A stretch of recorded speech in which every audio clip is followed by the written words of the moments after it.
So this is where it all began, so many, many years ago. If only I'd heard of Tesla while I was still a cadet, I might have appreciated the majesty of these mountains and the savage fury of their storms even more. I wonder why I was even selected to attend the Air Force Academy, here, right at the base of the Rocky Mountains in Colorado. Coincidence? It was no coincidence that Tesla came here. He wanted the power of the storms, electricity. And what about NORAD, buried a mile beneath Cheyenne Mountain? Are they seeking that same power, too? In the twilight years of the 19th century, a genius called Nikola Tesla stood alone amidst the swirling eddies of a rising technological storm. Now, 80 years later, his most astonishing discoveries may hold the only hope for man's continued existence into the future. This is the story of one man's search for that hope. Stan Deyo is a scientist and investigative author from Dallas, Texas. At one time in his varied career, he supplied information to the FBI. Now he lives quietly in Australia, a country alien to him, dotted with 16 sentinels of U.S. military might, making technological breakthroughs in the sciences of war and espionage. This is the story which led Stan Deyo on a search around the world. A search for rare documents and suppressed technologies. A search for the secret of mankind's only chance of survival as a race.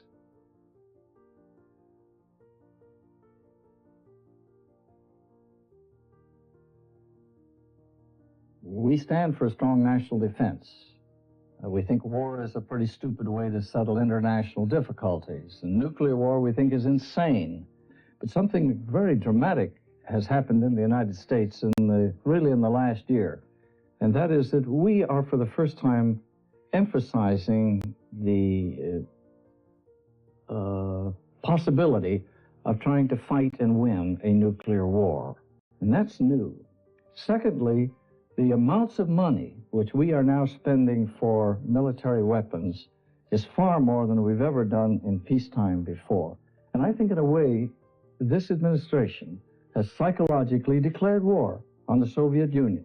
And they're trying to convince the American public if they'll just spend a few more billions of dollars and buy a few more thousand nuclear weapons, that we can somehow fight and win a nuclear war, that we can somehow defend ourselves against the Soviet attack. I believe they're wrong on both counts.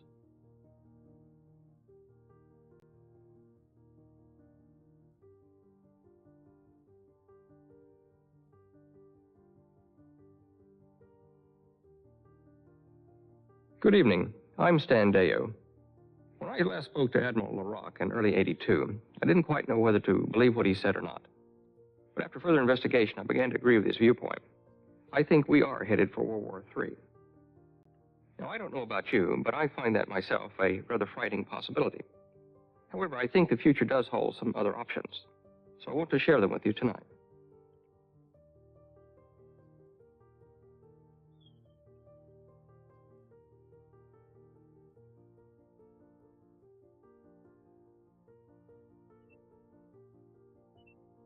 Skybird, this is dropkick. There will be no authentication. Acknowledged now.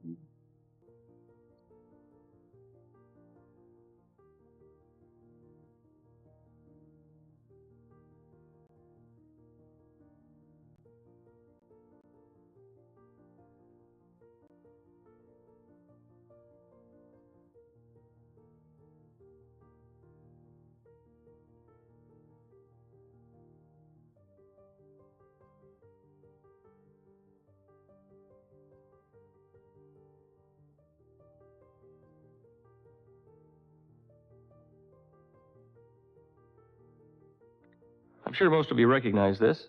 It's light. I'm also equally sure that most of you recognize this. It's the wire that brings the electricity up to this light to make it work. But how many of you know the name of the man that invented the system that makes this electricity?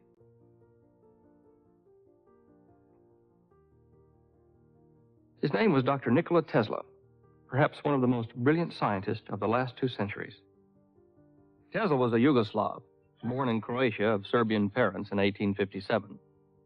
For over 50 years before his death in 1943, he was a citizen of the United States.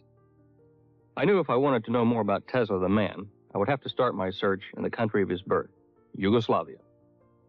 Belgrade, the capital of Yugoslavia, is a city divided. On one hand stands a modern, bustling urban metropolis and a practical socialist government, while on the other hand is a fascinating world of beauty and history. Belgrade, nestling between the mighty Sava River and the Blue Danube, is also where I found the Nikola Tesla Museum.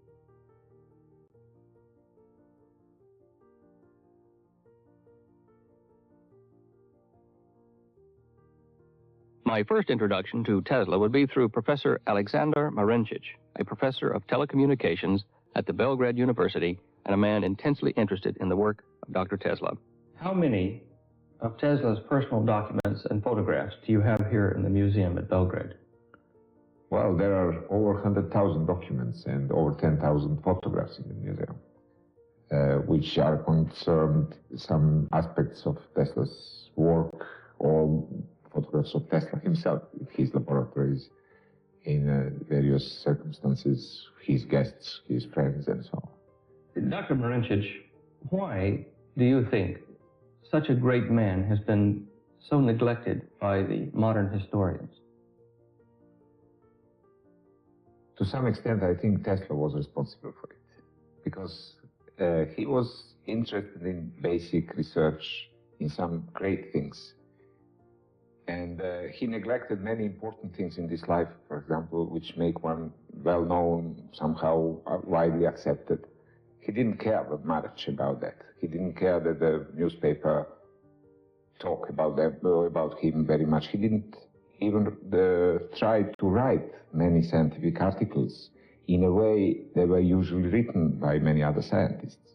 So he even turned somehow some scientists against him, or turned their attention from his work. Now, the first test, which was very important for the future development of the Tesla system, was made at Telluride, Colorado, where Westinghouse built a small experimental plant, and where it was shown that really alternating current is very good. It really can achieve that what direct current system couldn't make it, or any other system which was tested at that time. So it turned out that soon after that, in 1896, first big power plant was built on the Niagara Falls.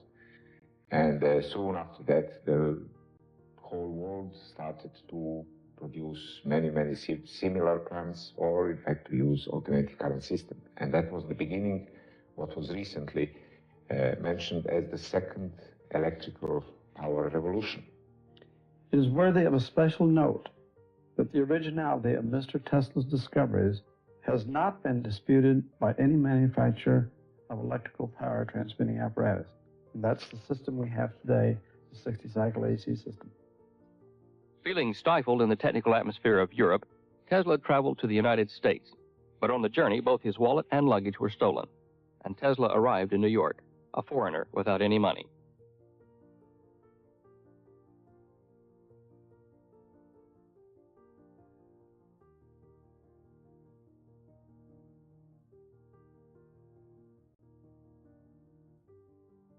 Tesla may have been penniless when he arrived in New York, but he still had his letter of introduction to Thomas Edison, the man who was to become his lifelong enemy. That was back in about the 1880s, and Thomas Edison was the inventor of the DC. Robert Lawrence, transmission and distribution engineer with the Westinghouse Electric Corporation. DC and AC. DC, or direct current, means that the voltage and the current which flows in an electrical circuit is a constant value. Whereas with the AC current, the wave of voltage and the current flow actually changes. It changes. It goes through a zero value, and this is done so many times per second. So you hear the term 60 cycles per second.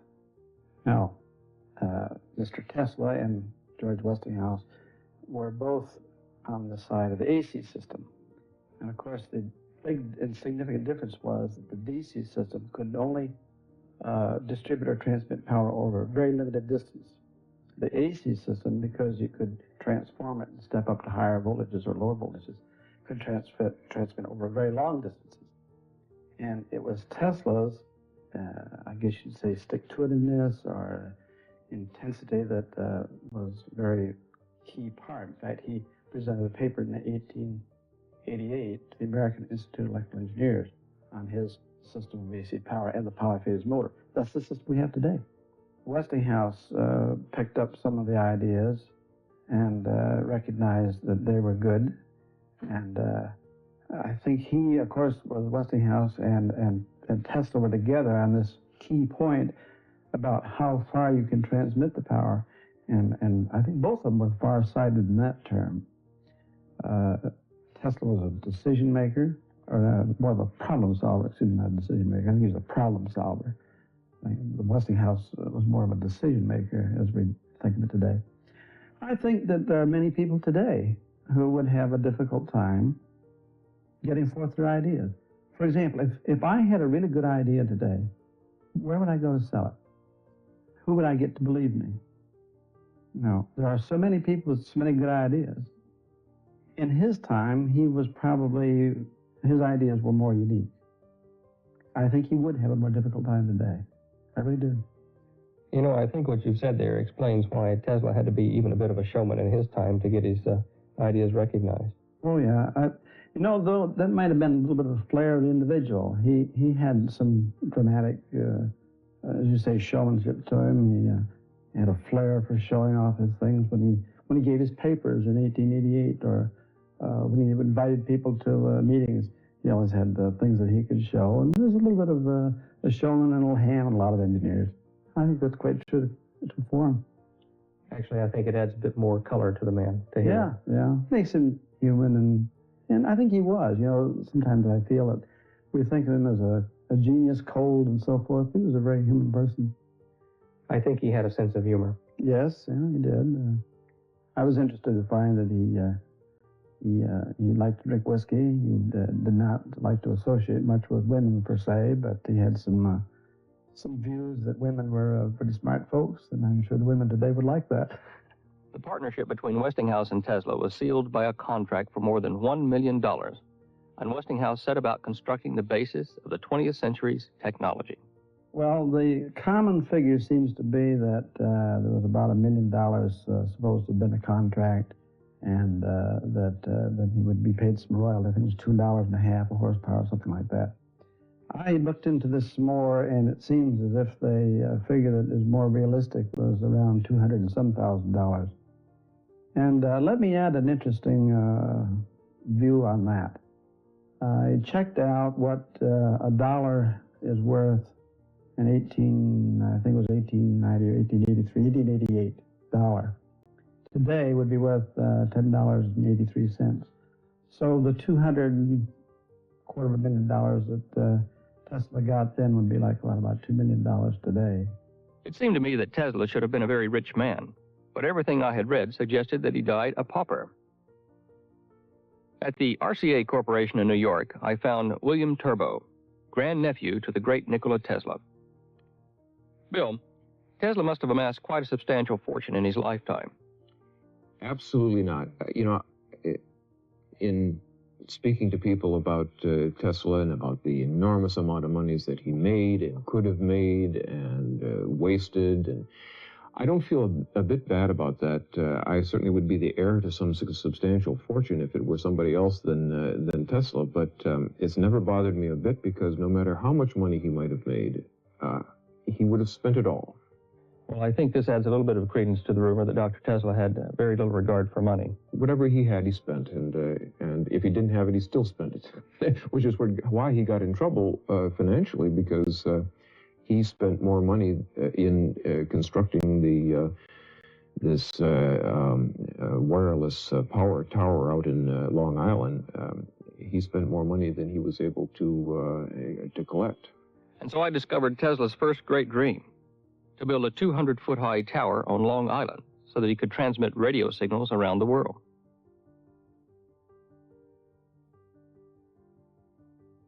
But there was a more ambitious aim still, to transmit from that same tower, without wires, pure electrical power, power to light the homes and fuel the factories of every nation on Earth.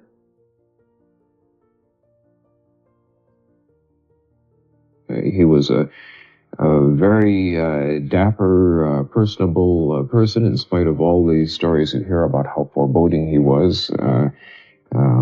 I think later in life he got a little crotchety, but at one time he was a great man about town, and getting married would have been the simplest thing in the world, but very consciously I believe that he chose not to. I think he was a very kind man.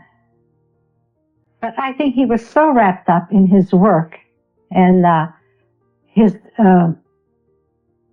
thoughts that he didn't have much room for personal friendships, and except for one period of his life when he was what you might call a socialite in New York. But I know he was a good man. I know he was an honest man. What do you think about the fact that such a brilliant man as Dr. Tesla, who contributed so much to the world we live in today, had to die a pauper? I think it's very sad that a man that's given so much, not only to his country of adoption, but to the whole world in general, that he should die more or less in poverty, forgotten, in a hotel room, which was just a hotel room, and that he subsisted on a pension which was given him by the Yugoslav government. The concept of being able to run up an antenna and obtain our electricity from the air, free of strike threats and tariff increases, is most attractive. And knowing what a genius Tesla was, I wondered what had become of this brilliant idea. This is an interesting question, and I think it's also fascinating because almost any time that I talk to somebody about Tesla and his inventions, it very quickly comes up about transmitting power without wires. If you go back to when he invented the first polyphase system, the first distribution and transmission of power, that was the only thing. There was no competing technology except the DC, and we quickly could decide whether that was economical or not because you could only transmit a few miles.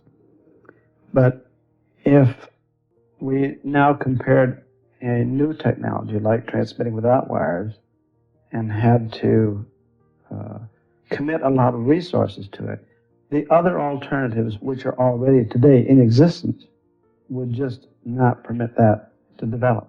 About 1932 or 1933, the Marconi patent for the radio came up for review because in Tesla's effort to transmit power without wires, he had already passed the technology required to transmit messages or signals without wires.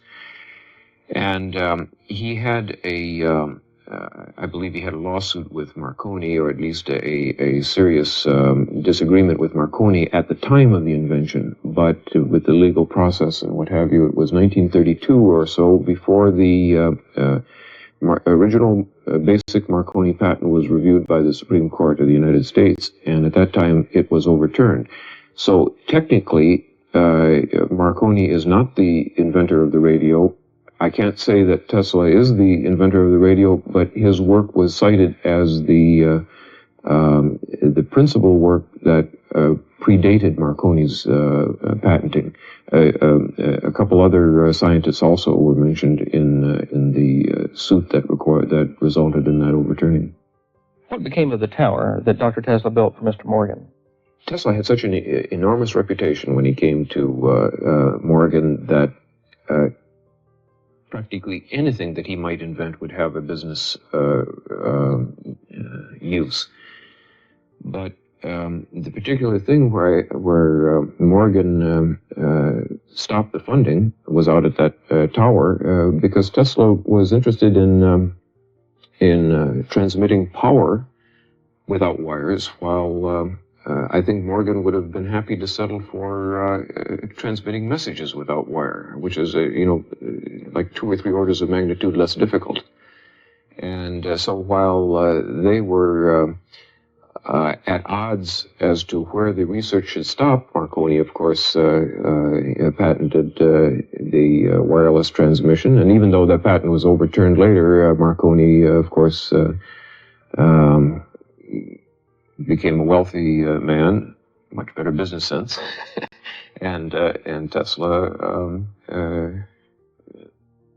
tried something that was simply beyond the financial capacity that he had at the time.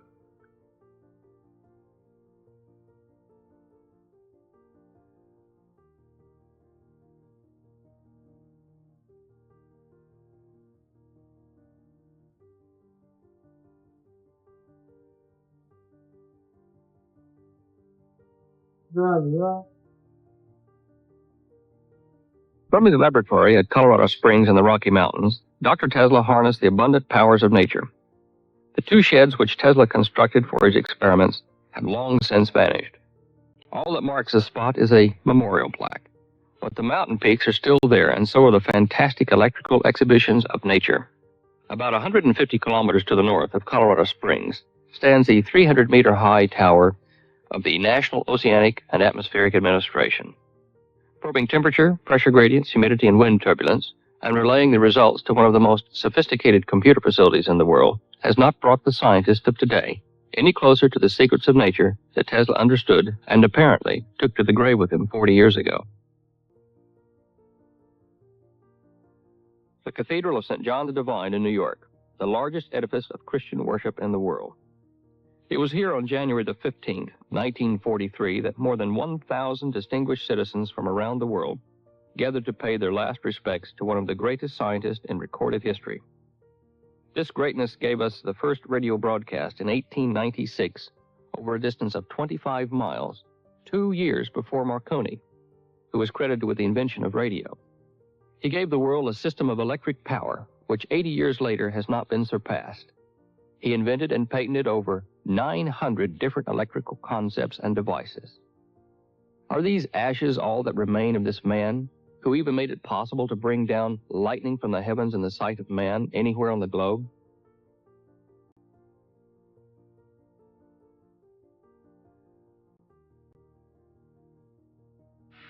Can you imagine the advances the world would have made if Tesla had been given the money to complete his tower at Long Island for the transmission of electricity without wires? That concept hasn't been tested at all yet. What would happen if we really apply extremely high voltages? Perhaps, if the antenna is high enough, it would really produce some unexpected phenomena, as you mentioned, conduction of electricity through rarefied air. This is, by the way, what Tesla thought. And he mentioned in his patent that we should have an antenna of, say, 15 miles height, and that antenna would then reach the somehow rarefied air strata, and then that phenomena would be pronounced. We don't know even today what would happen if we have antenna of that size, and if we manage to apply extremely high voltage of the order of 100 million volts, as he thought, that would be sufficient. The tremendous problems, however, are the pragmatic ones, because now we would be committing huge resources to something that, although we might predict is possible, how much would it cost to do it? And some of the things that you've mentioned are institutional problems, like seeking the right path for airplanes not to go through, things like that. That almost gets into bureaucracies, and that, in a way, shifts over from what Tesla did. He invented something sort of out of the air, a 60-cycle polyphase system. And now we talk about something that might be possible today, but in a much different time. In fact, if we had his inventions today and dealt with the bureaucracy that we have to deal in today, I wonder if we would have moved as fast as they did back at that time. Miss Musar, what was your part in the clearing of Dr. Tesla's papers? When I arrived, I found the safe was open. I don't know who ordered the opening of the safe. I learned later that all the government officials and the police and the coroner and so forth, medical examiner, had been there and gone. We found the Tesla medal, gold medal, which was given to Tesla in 1917, I believe. This was thrown into the compartment. This is a big office-size safe, which locks with a key. The key was on a key ring with numerous keys. These were taken and thrown into one of the drawers that they had in the safe, closed. The doors locked, closed, the knob twirled, and the safe was locked. This is the safe of Nikola Tesla. It once contained his most prized possessions, his most secret papers. Now those papers are available to the public, and still we do not yet understand all that is in them. From New York, I boarded a plane to Boston to find Dr. John Trump of the Massachusetts Institute of Technology. Dr. Trump was now retired from the company he founded, High Voltage Engineering, but he agreed to meet me at the company office the next morning. In the spring of 1943, Dr. Carl T. Compton, who was then president of MIT, asked me to go to New York and examine the effects of Nikola Tesla. These were contained in an upper floor of a warehouse somewhere in New York City. And I spent a good deal of time examining one by one the papers, the books, and various other memorials that he had accumulated. But I was particularly looking for something which would just be evidence of a secret weapon, which I was reminded by the agents, the two agents who were present during the entire time, was a matter of concern to the United States.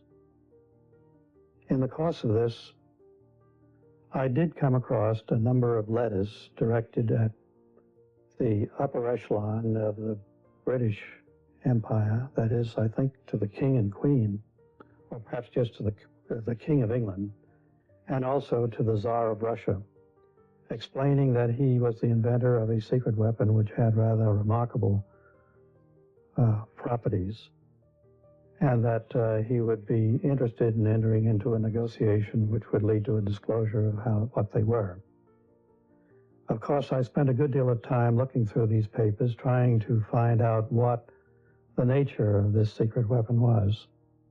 I think I had, although I don't remember it so very accurately, an idea of what its properties were. It had the capability of acting at a great distance, of being destructive to flying objects and things of that kind at a place which was remote from the source. But nowhere in his technical papers did I find anything which revealed an explanation of just how such a device could operate. I believe that you also opened another box, supposedly a secret weapon that he left at another hotel. Can you relate that story, please? Yes, when I had substantially concluded my study on the following day, I think that was a Saturday morning, I was reminded by one of the two agents that there was a box being held as a security for an unpaid obligation, and that this box was an item of considerable value and may indeed itself be the secret weapon, that it was armed and therefore it probably was not touched.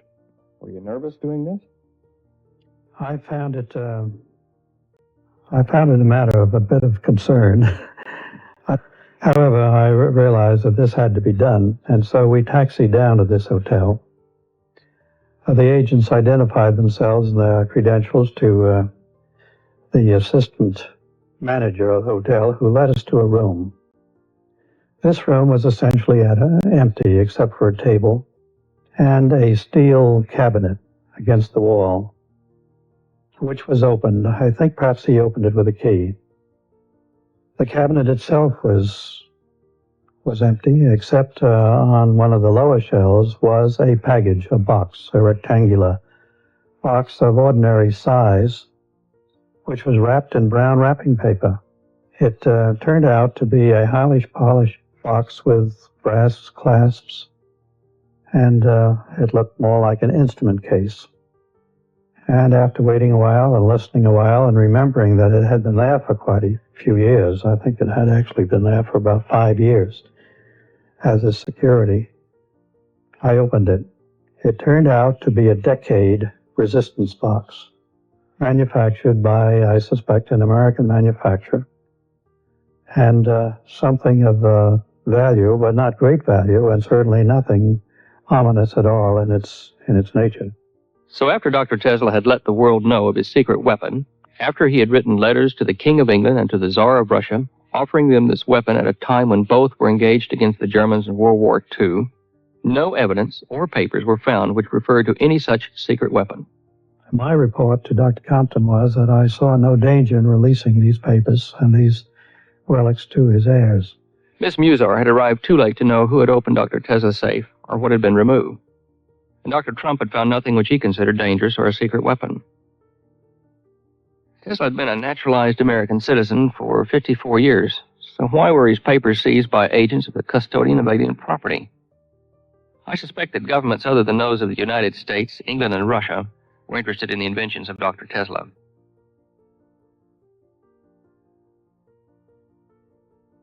1943, the year of Tesla's death, was destined to become a year of the most imaginative scientific experiments in the history of the world.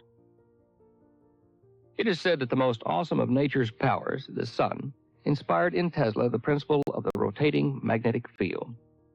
And using these same principles, he developed our current electrical system. Had all Tesla's research and work been forgotten, or could we continue to unlock nature's secrets using the same techniques Tesla himself had used? It was an article in a magazine that led me to Robert Golka, who at one time investigated the effects of lightning strikes on aircraft computer systems for the U.S. Air Force. I have the 25 million volt, 51-foot diameter Tesla transformer located there in a large hangar. It's a 44,000 square foot facility, and we can make the largest man-made lightning discharges in the world right there. Bob is managing director of Pyrosphere Incorporated, a small research company once located at the old Wendover Air Force Base in Utah. We formed this company to develop the fireball fusion reactor concept and to prove the concept of confining plasma in a ball-like arrangement. You've said that you use the big Tesla coil at Wendover as a stepping stone to a process for sustained nuclear fusion. Could you kind of explain that process to me, the fusion process?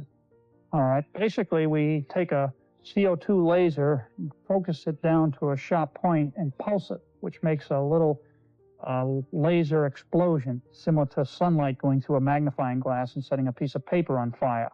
So once the breakdown of the gas, or the little explosion takes place, then we heat that explosion gradually for approximately a half an hour. And as we heat it, we increase the pressure. This is all done in a large pressure vessel. We can achieve over 1 billion degrees, about 1.2 billion degrees temperature. All heat is the motion of particles. So if you can very effectively direct the motion of the particles, you don't have to insulate. You just control where the particles go, and you keep the heat in one place. How many times hotter than the sun would your fusion plasma become when you run it? Approximately 100 times. Do you think Tesla was working toward this way back where he was?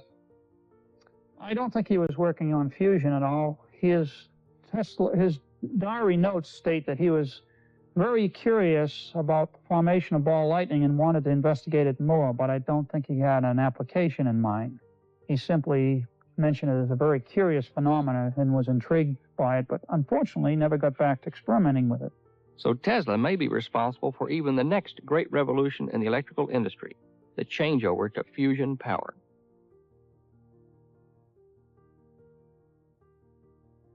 While I was in Yugoslavia, I asked Dr. Wardenclyffe what improvements we could expect along the lines of Tesla's inventions. Yes, of course. Even today, we are further improving system and also extending Tesla's idea. A very interesting extension of Tesla's idea of rotating magnetic field is, for example, so-called linear induction motor. That turned out to be very useful, for example, in developing trains which can float on the magnetic field and then be driven by the linear induction motors. Without such motors, you couldn't drive a train, say, which is not touching the ground, which is just floating due to levitation, due to special kind of alternating current field, which is produced in a similar way to what Tesla actually was doing in his induction motors, but applied the same principle in a different way.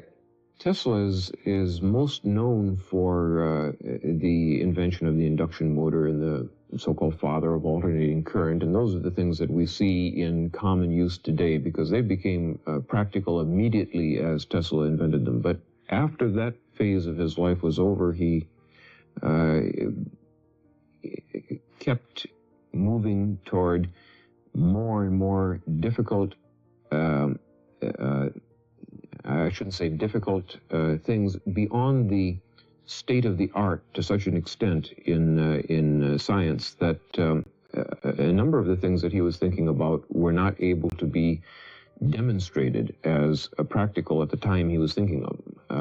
And of course, we've discussed the wireless transmission of power, which really that idea lay dormant for a long time because it was beyond the state of the art and beyond a particular use that there was for it. But since the Second World War, a problem has really arisen in armed forces or national defense that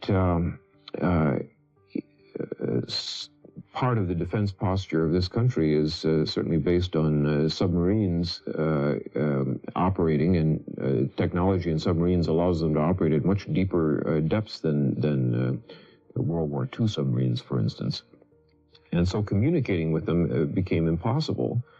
In World War II, the submarine would come to the surface and run up an antenna and take radio messages. But if the submarine is 200 feet below the water, they can't run up an antenna very well. And so it became, the idea sort of surfaced if they use particularly low-frequency transmission, which requires enormous amount of money, an enormous size of the distributing antenna, that this would be a way of penetrating the sea to communicate with these submarines. And the Navy, I believe, has a project, Sanguine, of that name, I believe, that is constructing an antenna system in Wisconsin, which is based essentially on Tesla's principles. It works.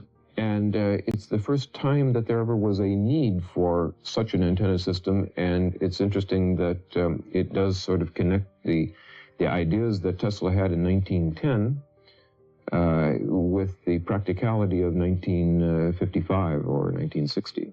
The association between Tesla and wartime submarines is not unique.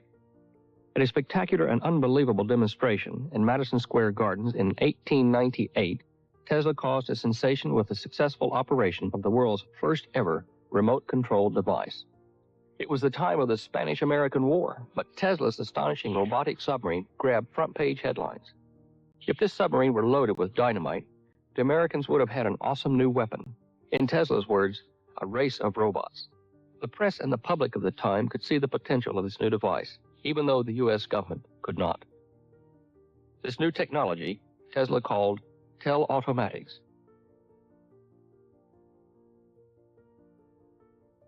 Two Voyager spacecraft were launched by NASA in August and September 1977 on a 10-year journey that will take them close to the planets Jupiter, Saturn, and possibly Uranus. This is Voyager Mission Control at NASA's Jet Propulsion Laboratory in Pasadena. It is here that the two spacecraft are continuously monitored. It is also from here that periodically updated computer commands are prepared and sent. Because of the great distances they are traveling, the Voyagers are essentially automatic, project scientist Dr. Edward Stone. For instance, at Jupiter, which is the closest of our encountering objects, when something happens on the spacecraft and it is put on the telemetry on the radio beam sent to Earth, it is then 40 more minutes before we receive that signal at Earth. So it's at minimum 40 minutes before we even know that the spacecraft has done something. The Voyagers, interplanetary explorers en route now to study Jupiter and Saturn, the moons surrounding each of those distant planets, and the space in between. In this book of 1919 is an article by Nikola Tesla entitled My Inventions. And in this article, he talks about things to come using his broadcast power without wires, based upon his proposed project at Long Island. In this particular article, he talks about an aircraft that he wishes to build that will run by electricity, without propellers, without rudders, and at a speed of 350 miles an hour. I'll read you his words. The new self-propelled aerial teleautomaton, devoid of propeller, sustaining wings, and all other means of external control. It can attain a speed of 350 miles an hour, and that was fast in those days, and will reach a predetermined point 1,000 miles away, accurately within a few feet. And so it was that I discovered Tesla's second great dream, to build a wingless electric aircraft. Tesla the adult was constructing the dreams of his boyhood. Tesla wanted to fly noiselessly at great speeds, and using the secrets of nature, he had almost attained that dream. Now I could understand the crushing defeat he must have felt when his tower on Long Island was destroyed. And I also understood why he had turned into an empty and lonely man. The World Power Broadcast System was the last electrical project he ever attempted. Without his tower, he could not transmit electricity to his aircraft. So, drained of any humanitarian ambitions, he retired, beaten and betrayed. It is practicable with the existing wireless plants to launch an aeroplane, have it follow a certain approximate course, and perform some operation at a distance of many hundreds of miles. A machine of this kind can also be mechanically controlled in several ways, and I have no doubt that it may prove of some usefulness in war. In 1943, the Luftwaffe took the idea which had been rejected by Tesla's own government in 1898, called it the V-1, and launched it against Britain in an all-out attempt to win the war.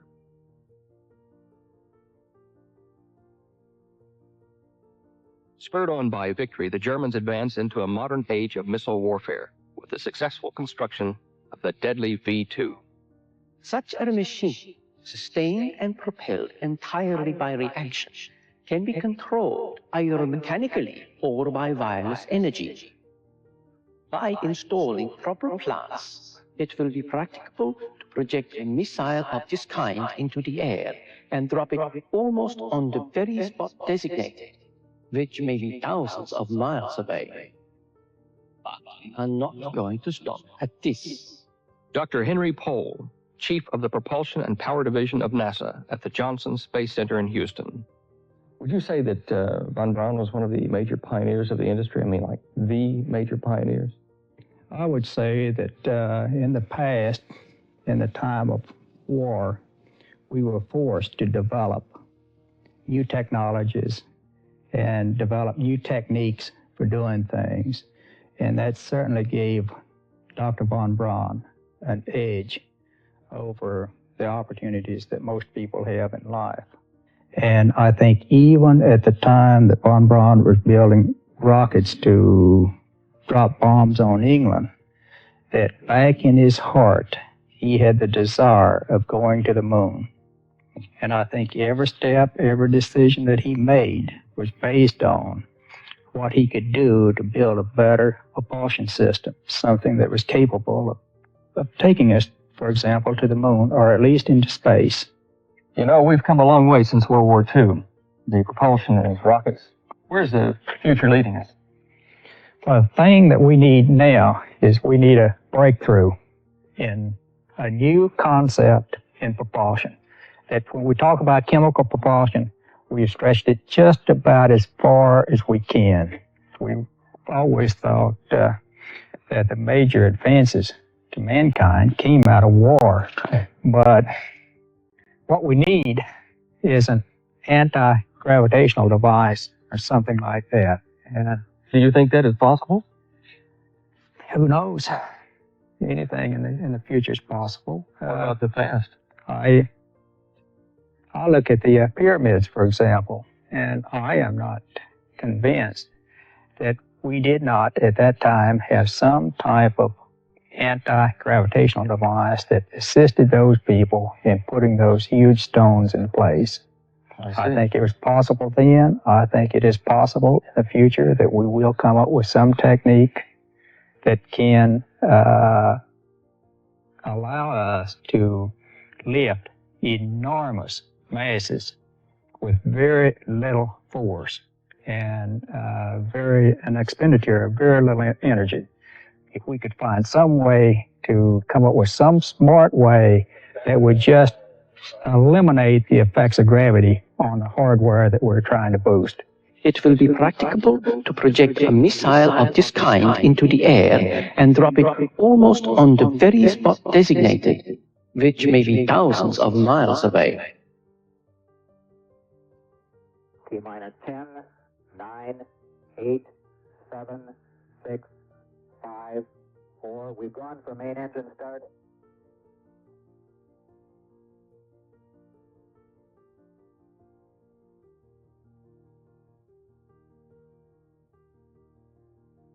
In the twilight years of the 19th century, a genius called Nikola Tesla stood alone amidst the swirling eddies of a rising technological storm. He invented the system of electricity we use today. He discovered the principles of radio transmission and remote control, and he dreamt of building an electric aircraft that would fly him to the planets. Stan Deyo, a scientist and investigative author, has traveled the world to find that dream, for it may be mankind's only chance of survival as a race. This is the story of that search. They like these apps. Eagle key copy. Let's go, flight. Step up, let's go. Stand by, negative return. Columbia, stand by for negative return. Mark it. Mark. Negative return. And your snap is good. Columbia, Houston, you guys did so good, we're going to let you stay up there for a couple of days. You're go for on orbit. This type of craft cannot be improved upon to any significant degree. What mankind must now do is break away from the constraints of classical science. Roger, we agree with that. And John, we're showing you rolling right. Looking good. We're showing him crossing the coastline, Flight. Columbia, we show you crossing the coast now. Here we sit at the end of the development of the rocket at a 97% efficient space shuttle engine driven by the people up here in the front. Where do we go from here?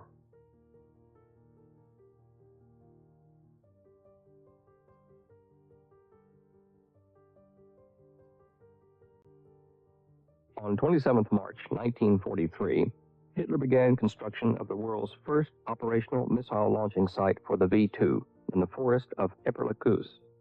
Over 35,000 Allied and European prisoners, legs and hands devoured by cement, toiled, suffered, and died during the erection of this mammoth bunker. Not one V-2 was ever launched from here because in August of 43, 187 B-17 bombers dropped over 5,000 tons of 10-ton experimental and incendiary bombs on the site, burying the slaves alive in a mass of bubbling concrete lava.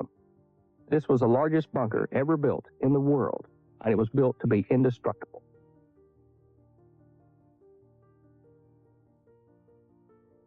It still stands today, fractured but intact, a memorial to the sacrifices made by the free people of the world during the horrors of the Nazi tyranny.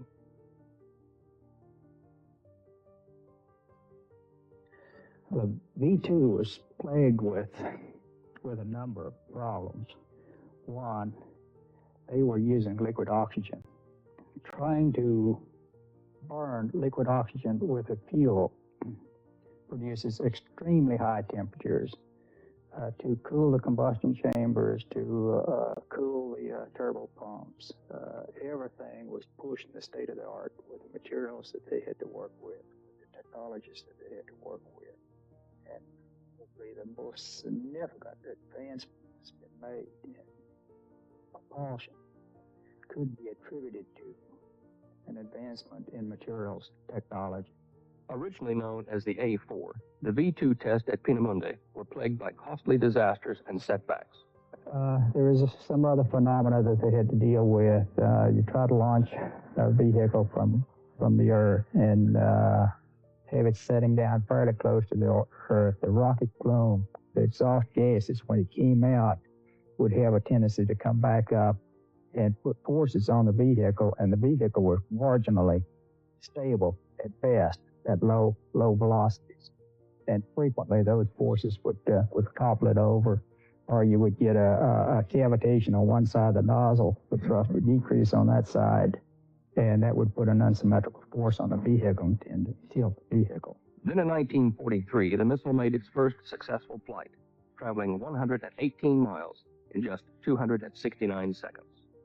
Mr. Poe, since World War II, We've had a lot of changes to V2 type of system. What are the various types of propulsion systems in use today?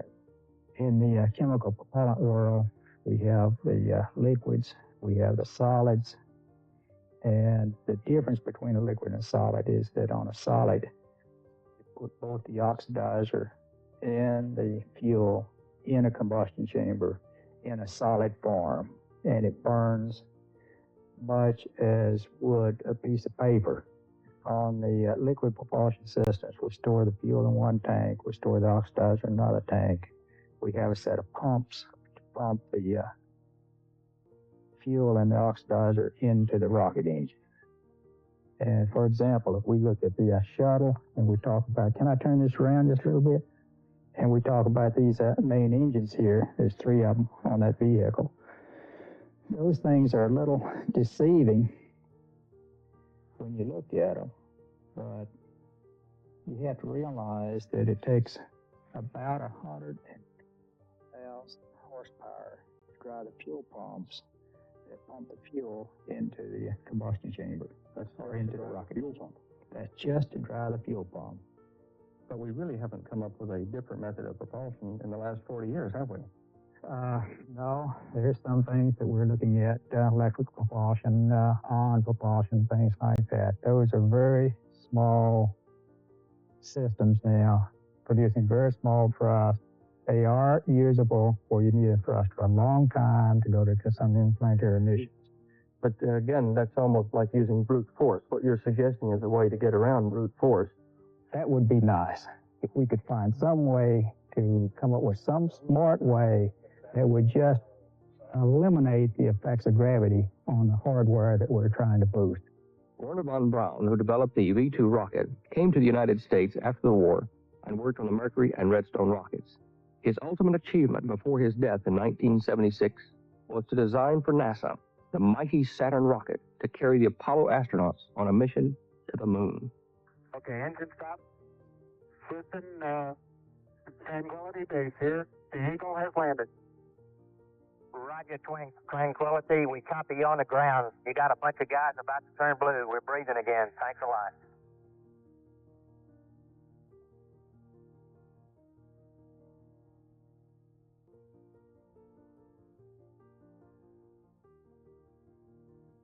And we're getting a picture on the TV. And step off the limb now.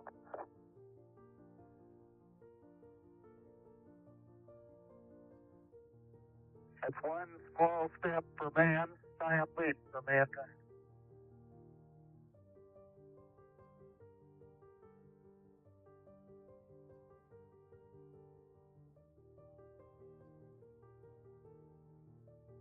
Albert Einstein, theoretical physicist and mathematician, perhaps the best-known scientist in a world of technology and science.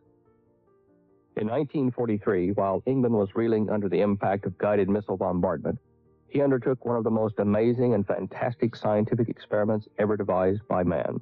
Codenamed Project Rainbow, the objective was to place 2 massive electromagnets around the hull of a ship and make it disappear. The possibility that papers stolen from the safe of Nikola Tesla may have led the Navy to such a science fiction type experiment was almost too fantastic to consider. The only thorough investigation of this highly classified and bizarre experiment to date has been done by Charles Berlitz. It was basically an experiment in invisibility, which developed in a rather unusual way. Of course, during that time that it was developed in 1943, during the war, we were trying all sorts of experiments to stay a few steps ahead of our opponents, and this was just one.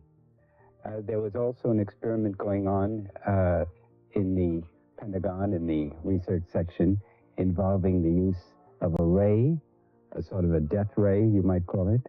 The Philadelphia experiment, which was an experiment to render ships invisible with obvious advantages. And a third experiment, which put the other 2 on the shelf later, and that was the experiment of the Trinity Project, which of course became the atom bomb. Each one of them represented the use of forces that had not previously been used. But the Philadelphia experiment is especially interesting because it expresses a dream that mankind has always had, the ability in wartime to render oneself invisible. But of course, it wasn't really developed. It was to make the ship essentially invisible, but they didn't know it would go as far as it developed. A group of scientists had been working on it for several years, including Einstein, and of course, among our American scientists that cooperated,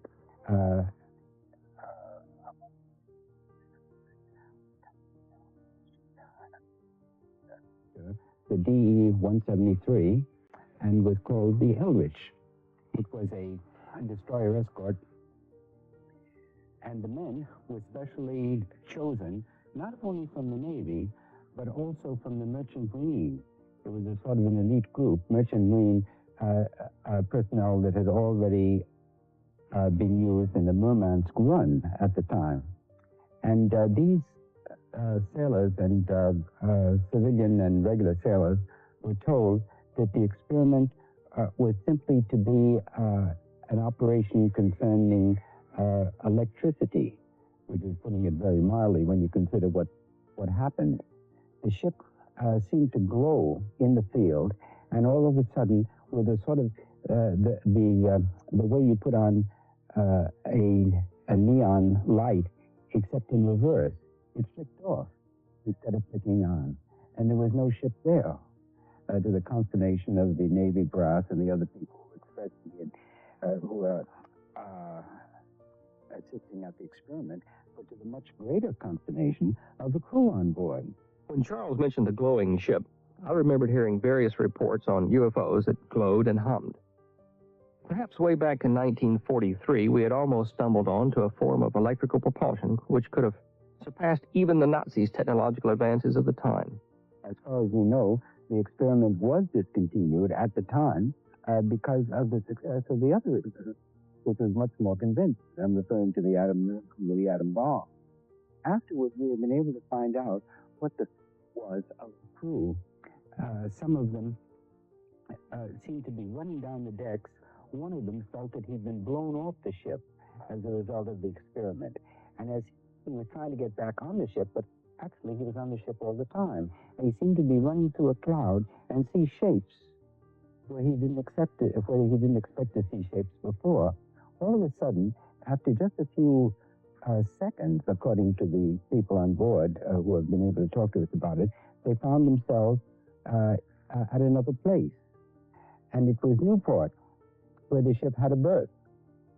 So for some reason, some slippage of time connected with the experiment, the ship seemed to have been transferred to Newport, where it also had a docking facility.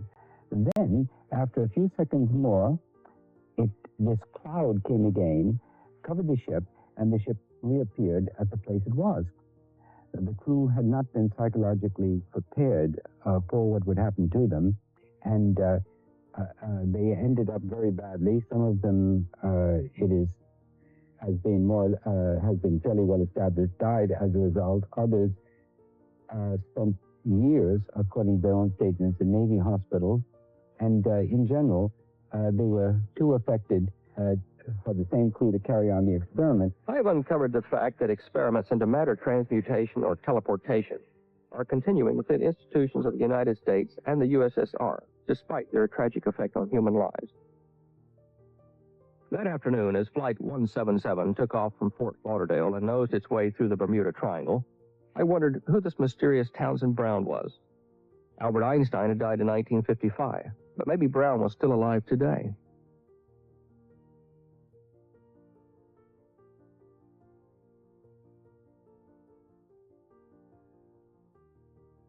William Moore has a background in liberal arts, history, teaching, and English. He also speaks fluent French, holds a degree in Russian, and is co-author of the Philadelphia Experiment. Stanton T. Friedman holds bachelor's and master's degrees in physics and spent 14 years working on classified government-sponsored programs. Since 1970, he's been lecturing in schools and colleges across the United States and Canada on the presence of alien craft around planet Earth. We have been told that the Air Force was the chief agency involved in the investigation of UFOs. We have been told about Project Grudge, Project Sign, Project Blue Book. And we have been told that these are essentially the only efforts by the Air Force to investigate the phenomenon of UFOs. And that Project Blue Book was closed in 1969, and that its records in 1975 were transferred to the National Archives. And so if you write a letter of inquiry to the government, any agency of the government, you invariably will get the same answer. The government's files on UFOs were transferred to the National Archives. Project Blue Book material is totally available, and it can be viewed or obtained from the National Archives. There's only one thing wrong with that statement, and that is that it is not true. And it becomes increasingly clear that they have known a great deal, and that they have been keeping it from the American public for reasons known to the government. Allegations of UFO cover-ups are nothing new, but I had arranged to meet Stanton and William in the small Arizona town of Prescott. So, as a courtesy and out of curiosity, I attended the lecture they had been invited to give at the Yavapai College. In negotiations with the attorneys, it was stated that the CIA had at least 10,000 documents on UFOs. It was later reduced to something like 900 pages, mostly insignificant material. The key in the CIA lawsuit really was not in what was released, but rather in what was not. 57 documents were withheld. What do they know that is of such potential significance that the American public must be kept in the dark? Not only for this year, but for 35 years. What could it possibly be, and why? Can we prove a cover-up? Is there any evidence at all that there is documentation and data that has been accumulated for that period of time? Indeed, there is. The Committee Against UFO Secrecy, CAUS, was formed specifically to further a lawsuit against the National Security Agency under the Freedom of Information Act for the release of documentation regarding UFOs. Now, one thing that the government has consistently maintained is that UFOs do not constitute a threat. They do not constitute a security problem to the country. Indeed, that the government knows nothing more than has already been released. As a result of the lawsuit, the NSA admitted to a federal judge, in response to a question, well, just how many documents are we dealing with, that they had at least 131 such documents, not 18, as initially thought. The NSA argued that it could not release and should not be required to release the documents in its possession because of their potential effect on the national security. In response to the judge's request for arguments on their behalf, the NSA filed a 21-page affidavit with the judge outlining their reasons for not releasing the documents in question. One very curious thing about this 21-page affidavit was that it was classified top secret. I had arranged for Stan and Bill to meet me in my motel room the next day. Primarily, I was hoping that Bill might be able to give me more information on the Philadelphia experiment, and of course, the mysterious Townsend Brown. Who was he? Did he really exist? But there wasn't a lot of time available to talk, as I had to be on my way to Washington that afternoon. As the sun slowly thawed the day-old snowfall, I waited. Did Friedman and Moore really have access to classified information? Or was their little talk and slideshow just another way to make a buck? I am convinced, after 24 years now of studying investigation, that the evidence is overwhelming that planet Earth is being visited by intelligently controlled extraterrestrial vehicles. Some UFOs are somebody else's spacecraft.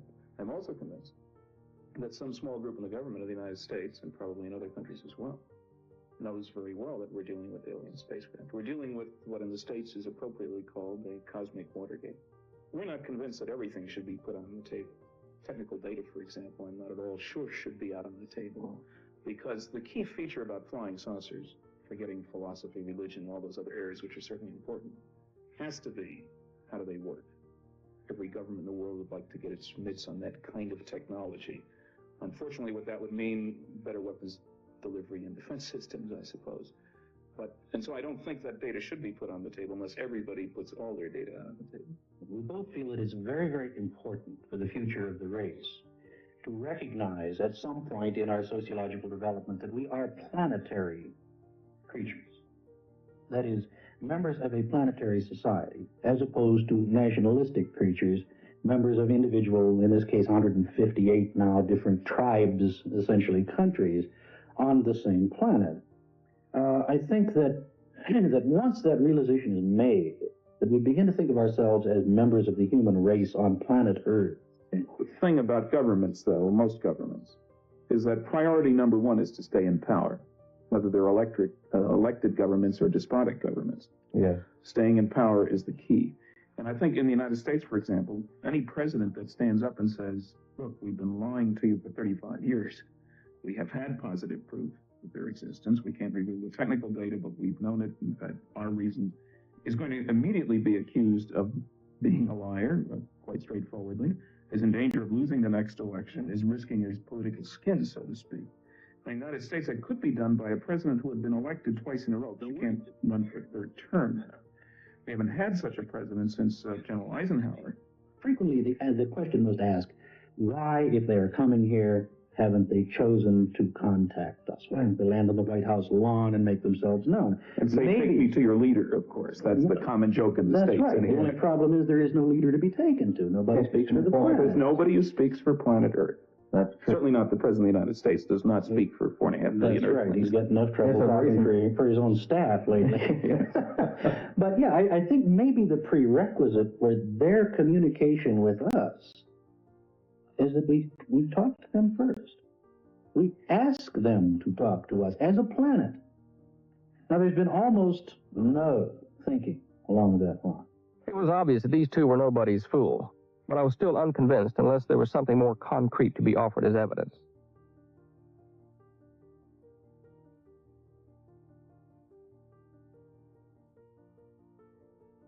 I was at a television station of all places and had to wait between interviews. I was doing like 3 different things there, and there was time in between. I was introduced to the station manager. We talked, and he said, gee, you ought to talk to Major Jesse Marcel. He handled one of these saucers that crashed. Well, that was kind of a good lead. He gave me the town that Jesse lived in, and I contacted Jesse, and he told me a very interesting story. Sounded very straight. He couldn't remember the exact date, said it was in all the papers. I got that story and passed it on to Bill, and he found the newspaper articles, and we checked a whole bunch of papers. Jesse was right on, and everything he had said. So he gave us an independent check on him. That was one part of the story, and that dealt with pieces of material that were found that apparently had exploded from a vehicle going by in the sky, 70 miles outside Roswell, I guess. Out in the boonies. Outside of Roswell. Yeah, New Mexico is a very big place. It's the 3rd or 4th largest state, maybe the 5th. And it doesn't have a high population. It's got a lot of mountains and desert. At that time, it had fewer than 1 million people in an area of 125,000 square miles, something like that. And they're mostly in the cities. And it was an area where there was an enormous amount of classified government research going on. That's the place where the atom bomb was first tested. It's where it was developed. It's where all the early rockets after the Second World War were fired and captured German rockets at White Sands Proving Ground. It was where the secret city Los Alamos was. There were a number of other Air Force bases. You could hide an army there. And you had a whole host of people who were very patriotic after the war when they found out that the atom bomb was developed there. Then they knew that there was a reason for the security that they'd run into. He was the intelligence officer of the only atomic bombing group in the world, 509th bomb group. They found all this stuff covering the ground, 3/4 of a mile long, maybe a 1/4 mile wide, kind of V-shape. And they filled up a truck with it and half a car with it, brought some back, brought that back, leaving plenty there, which was later vacuumed up by military people, as the local people said. They brought it back to the base. It was put on an airplane, a B-29, was supposed to go to Wright Field, now called Wright-Patterson Air Force Base, which was the place where all captured enemy equipment went. a German airplane during the war, an early piece of a rocket that was found in Sweden. All those went to right field because they had the technological capability of evaluating that stuff.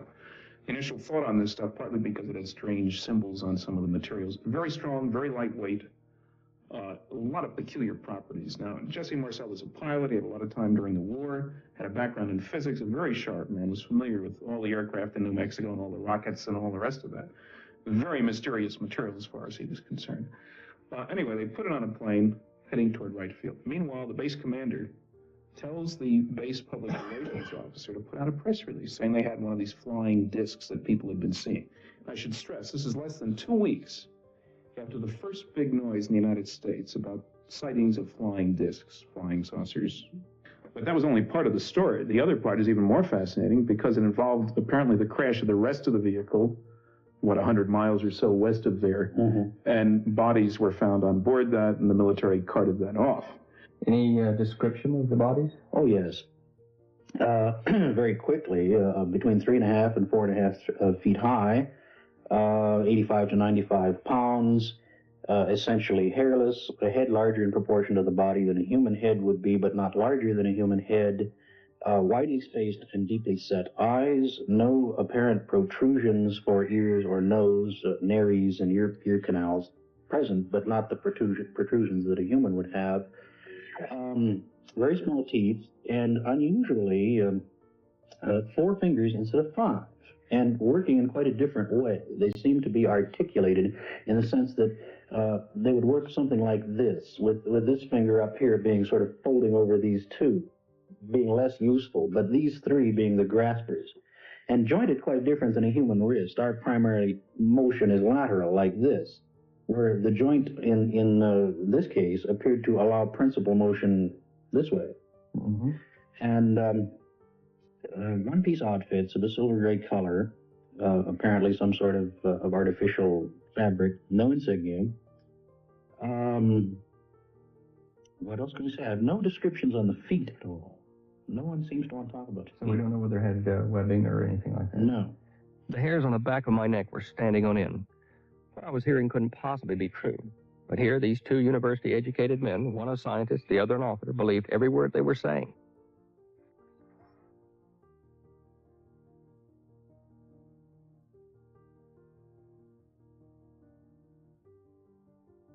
Two days later, in the nation's capital, I kept my appointment with Philip Klaus, senior electronics editor for Aviation Week of Space Technology. My interest and activity in the UFO field is a hobby, and I'd like to emphasize that. Not long ago, a group of American citizens calling themselves CAUSE, Citizens Against UFO Secrecy, launched an action against the Central Intelligence Agency of the United States under the Freedom of Information Act, trying to get information from them about the UFO cover-up. Do you know how valid the information was they found? In December '78, when the CIA released about 900 sheets of paper, of which these are some, I went through them with a fine-tooth comb. Out of those 900 pages, there were about 250 sheets over a 33-year period. And that had something of value. At least I felt it did. Do you personally believe that some of these UFOs are intelligently piloted craft? Now, you've raised an interesting point. One of my favorite UFO reports came from a little old lady in New Jersey. I think it was Hackensack, New Jersey. A few years ago in the newspaper, she reported seeing 3 UFOs flying in formation. And when she was asked to describe them, she said they looked exactly like 3 jet fighter planes. Well, almost certainly they were 3 jet fighter planes, and hopefully they were controlled by intelligent beings, U.S. Air Force, U.S. Navy pilots. I feel that the documents that were released by the CIA in response to that, nearly 1,000 pages, which I have and which I've carefully studied, I feel that it's been very useful. And I'm delighted that they took that action and that the papers are public. Because what those papers show is that there is no conspiracy, there is no secrecy, that in 1952, nearly a third of a century ago, the CIA briefly got interested in the subject. in response to a request from the White House. And so these papers contradict the popular idea that the CIA has had an ongoing program investigating UFOs. The papers show that that is the opposite from the truth. And so these papers contradict the popular idea that the CIA has had an ongoing program investigating UFOs. The papers show that that is the opposite from the truth. The case was appealed to the Federal Court of Appeals for the District of Columbia. Oral arguments were heard on October the 28th of 1981. Both Stan and I were present. There was a press conference the day before. 6 days later.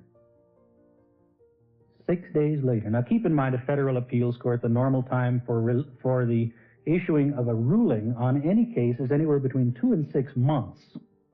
6 days later, the Federal Court of Appeals, a 3-judge panel, issued a ruling essentially upholding the ruling of the lower court, stating that the lower court had acted properly and refusing to order release of the documents in question. Again, as in the lower court proceeding, the 3-judge federal panel had not viewed the documents in question, had again referred to the 21-page top-secret memorandum, which they had to be granted special security clearances to even see. Mind you, federal judges being told by the NSA, well, we'll have to do a security check on you people before we can even show you this affidavit. Now, that's certainly an indication that at least one agency of the government is aware of UFO documents. And here in the CIA papers, once classified secret, we see a memorandum in which they describe their briefing by the Air Force, and they discuss the theories that the Air Force holds. He said there is one theory that UFOs are a secret American development, but they say, you know, we've checked everyone high up in government, and nobody knows of any secret U.S. Another possibility is that these are a Russian development, but we have no indication that the Russians have developed flying saucer-type craft, and it doesn't make sense that they would test them over here. You test those sort of things in your own secret facilities. And they said the third theory, and here I'll read it, is the man from Mars, spaceships, interplanetary travelers. Even though we might admit that intelligent life may exist elsewhere and that space travel is possible, there is no shred of evidence to support this theory at present. As Philip read from the documents, I knew that he'd overlooked a very important point. He'd assumed that if the craft were being built in America, they must be a government project. He had not considered that they could have been built by private enterprise. All right, one crashed in 1947. We picked up the pieces. It was hauled away. There was a special project set up to examine, and so on and so forth. Here we are 35 years later. Why don't we have these things? Why haven't we duplicated the technology involved? Why aren't we flying saucers? Consider this. Suppose that a modern F-16 fighter aircraft crashed into a field outside of, say, Washington, D.C., in the middle of the American Civil War in 1862. How long, then, would it take President Lincoln's finest scientific advisors to figure out how it worked, duplicate the technology involved, and use it against the Confederacy? The answer is, it couldn't have been done. They might have been able to tell you that it flew in there, but they certainly wouldn't have been able to tell you how, because the laws of aerodynamics were unknown at the time. They might have been able to tell you it was metallic, but they would have had problems analyzing it because many of the metallic elements involved were considered at that time to be unknown. Aluminum only developed a couple of years, well, I guess 20 years earlier than that, and something that no one used in the Civil War because the melting point was too high. They couldn't work with it. Other metals, titanium, those sorts of things either were unknown or were so exotic that no one was able to do anything with them. Even something as simple as jet fuel, oil, essentially, would have been totally beyond their technology. The first oil well, indeed, was drilled in 1860 or 58 at Titusville, Pennsylvania. But the first process to crack oil and get gasoline and byproducts out of it was not developed until 1913.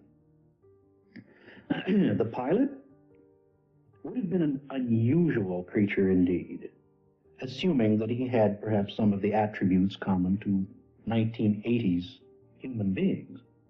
Because consider this, in 1862, the average height was 5'7". The average weight was something like 130 pounds. If we're dealing with a pilot 6'2" and he weighs 180 pounds, he would have been a giant to those people. Yeah. And let's go a little further. Maybe he's got contact lenses.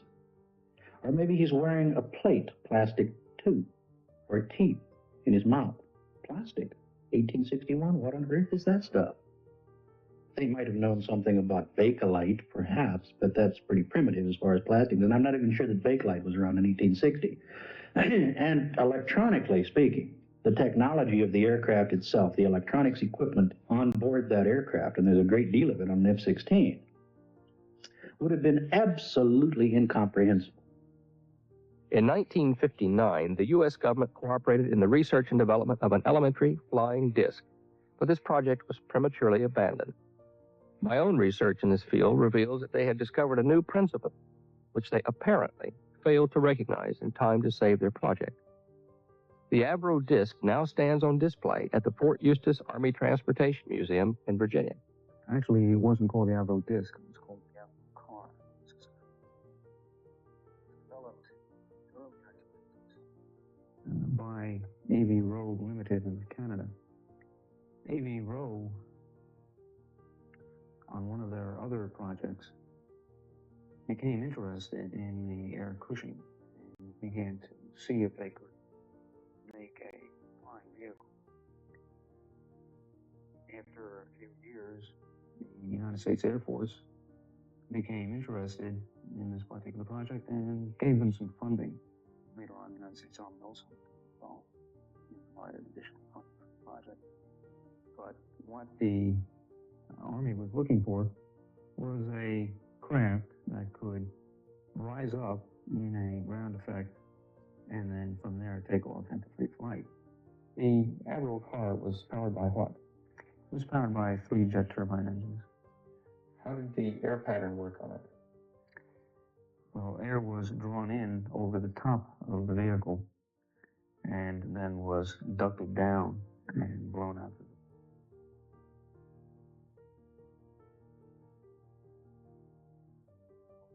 Precisely. Can you tell me something that it wasn't very good? It was able to raise itself to a height of about 3 or 4 feet, but they had very great problems with the stabilization. It was able to back forwards, but even there was a gap shown.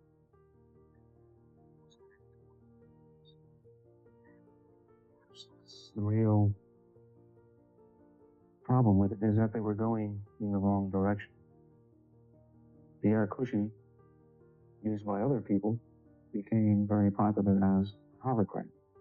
The project finally came to an end about 1962 due to problems with the fact that the power was not sufficient and the stabilization also was creating problems.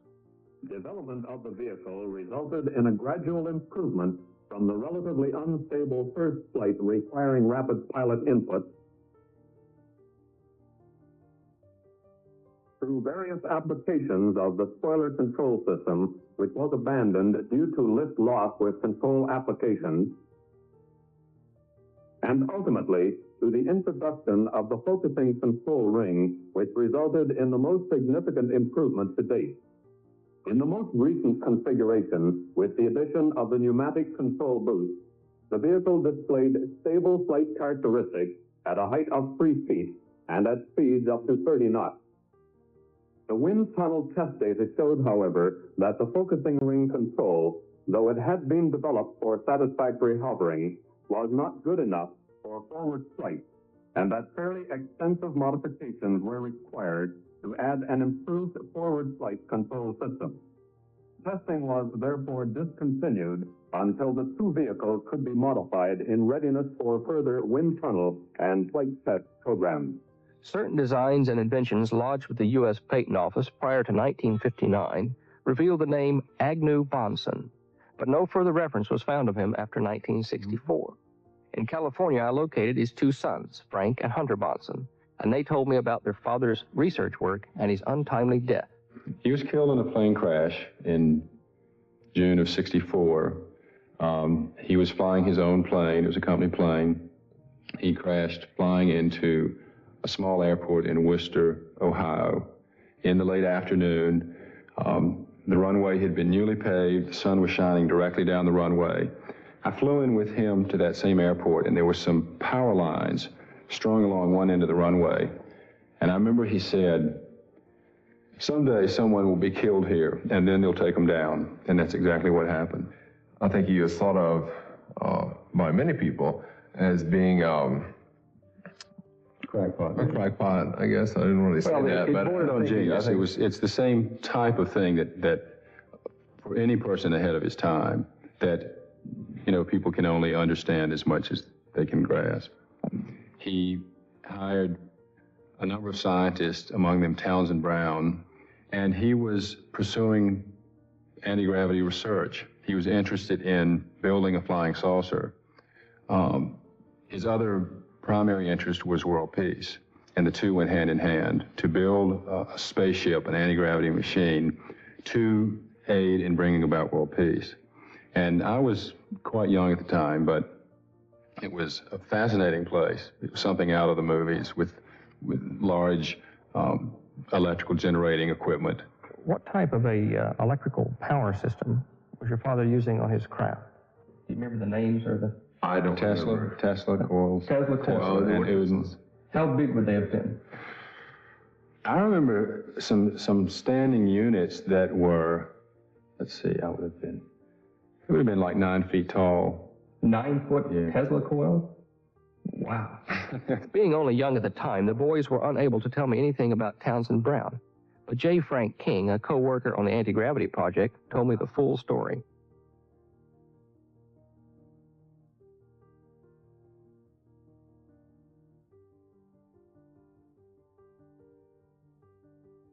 Not anti-gravity. It was electrical propulsion. Incidentally, I was trained in aeronautics. My formal education was in aeronautical engineering, so that was another reason why I was interested in this sort of thing. And you were asking about Agnew Bonson and how he got into it. Agnew was a pilot also, so both of us had an interest in things that would fly.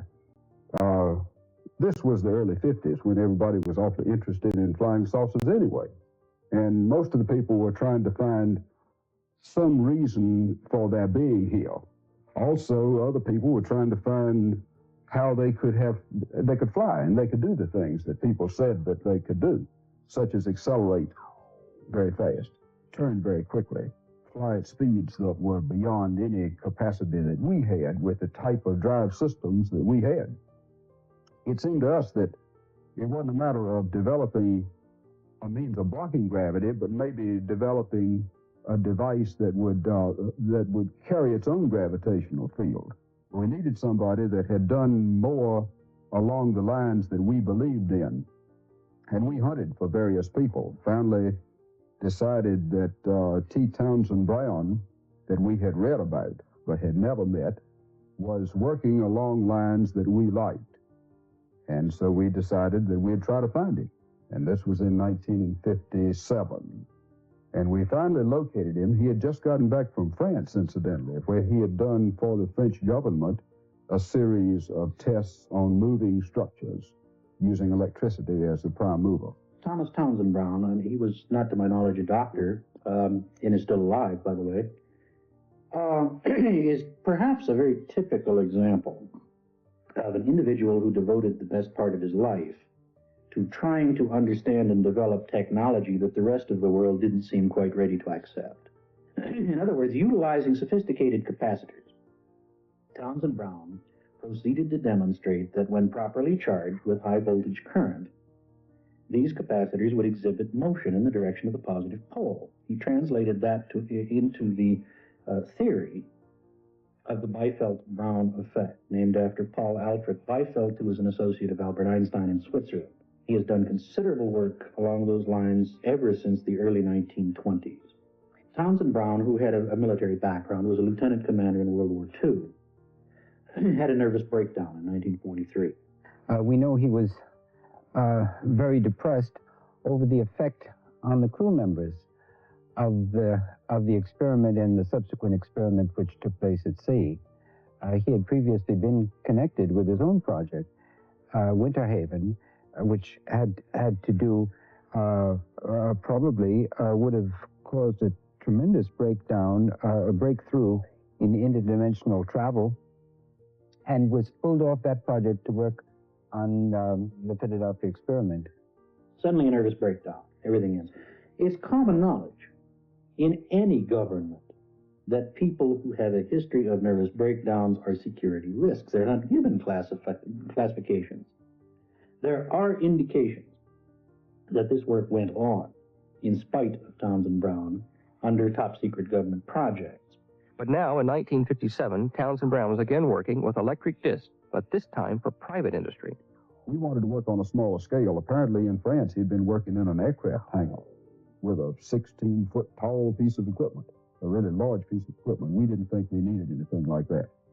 And then later, we developed a different system. You know, this B-Fell Brown would classically be electrohydrodynamics. And then later we went into magnetohydrodynamics, where we were using coils. And these were toroidals usually, almost always toroidal coils, because they were just easier for us to make, for one thing. It seemed that it directed the energy more nearly where we wanted it to go. As Frank sketched the electric discs he had been familiar with as a child, the tension and excitement mounted inside me. Here again was confirmation that my researchers back home in Australia were heading in the right direction. It looks from what I've seen there that your father was faced with the brute force problem. Now, I, in my own research, and scientists that helped me in Australia, have been working on that same problem. I think I've probably gone just a little bit further than your father may have in the lab. I'm going to show you and see what your reaction is. Does this look familiar, gentlemen? Amazing. Patent number 1310990, lodged on 11 December 1970 by British Railways, detailed the technical data required to build a space vehicle powered by fusion energy. The space vehicle is circular in shape, and the primary source of particle emission is an array of lasers. However, in the middle of 1982, it was announced that the program had been abandoned. Is that shape or any part of it similar to what you were working with? Oh, yeah. At least 3 parts of it. The top part here, in the crafts that we worked with, we needed not only field shaping, which we achieved by this surface that might be parabolic, might be hyperbolic, might be something else, but at least a shaped surface, because we felt that the field had to be an unequal field. As the sun tried vainly to warm the cold North Carolina afternoon, I made my way into the city. There in the basement of the warehouse where Bonson, Brown, and King had once worked secretly on their new propulsion system, I found a locked room. Inside, undisturbed for almost 20 years, were the very discs which had flown so noiselessly in a blue electrostatic haze for the magicians of that age.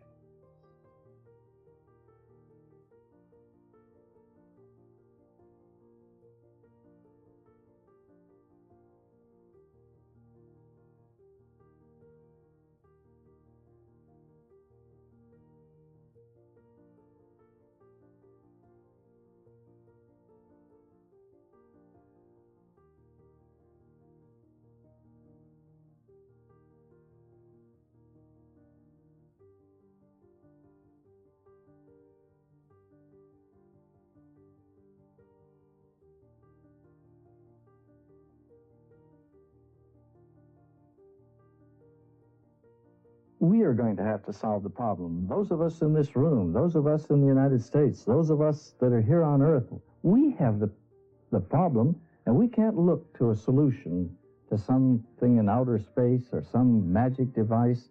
We ourselves are going to have to sit down and save ourselves, because the course we are embarked on now is going to lead to nuclear war and destruction. In light of the documentary you've just seen, you may find yourself in the near future faced with a dilemma. And that dilemma might be, in some near date, the world might find itself at the beginning of World War III, or it might find itself in some global catastrophe. But on that same date, it might also find itself facing an apparent salvation, as it were, from flying saucers, beings, humanoids with super technology, technology just such as you've seen in the foregoing documentary, things that we have had for over 30 years. Your dilemma will be to determine whether these so-called humanoids from space or time, whatever, are real or are they imposters.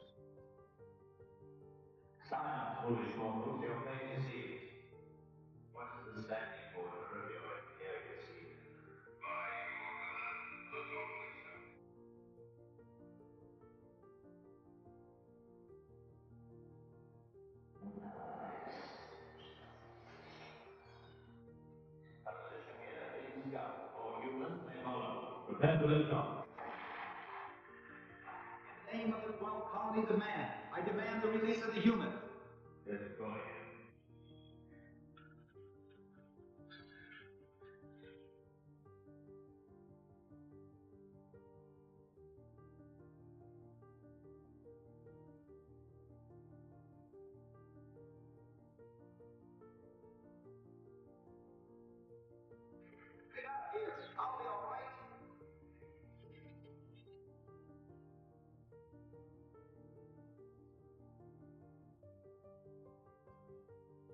After seeing the Battlestar Galactica set of the Universal Studios tour, I'm even more impressed with the illusions that man and his technology can produce. Remember, things are not always as they appear to be.